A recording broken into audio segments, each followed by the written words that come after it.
আগতে আপোনাৰ প্ৰকাশ কৰি ব্যক্ত কৰিছে এই লুৰিণজ্যোতিৰ বিষয়ে আপুনি কি প্ৰতিক্ৰিয়া দিব? লুৰিণজ্যোতি কোন হয়? লুৰিণজ্যোতি গগৈ জমিয়তৰ সভাপতি, অল ইণ্ডিয়া জমিয়তৰ সভাপতি মাহমুদ মদনীক এৰেষ্ট কৰিবৰ কাৰণে দাবী উত্থাপন যে কৰিছে, তেওঁ মদনী পৰিয়ালৰ সম্পৰ্কে একো নাজানে নহয় লুৰিণজ্যোতি গগৈয়ে। আৰু অসমৰ মুখ্যমন্ত্ৰীয়ে জানেহে, যিমানে মুখেৰে যি কওক, অসমৰ মুখ্যমন্ত্ৰীয়ে জানে মদনী পৰিয়াল কোন। অসমৰ মুখ্যমন্ত্ৰীটো এইটো শুনাই নহয়, মদনী যাক আহি ঘূৰি গ'ল, তাকতো এৰেষ্ট কৰিব নোৱাৰিলে। আৰু এৰেষ্ট নকৰে মুখেৰে কৈছে যে মদনীক বাংলাদেশলৈ পঠাই দিম।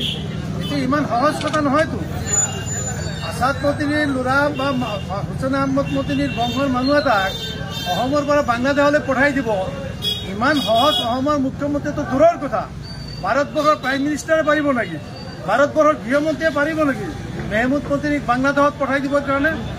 আৰু ইয়াতে তাক মানে আপোনাৰ লুৰিণজ্যোতি গগৈয়ে আকৌ দাবী উত্থাপন কৰে তেখেতক এৰেষ্ট কৰিব লাগে।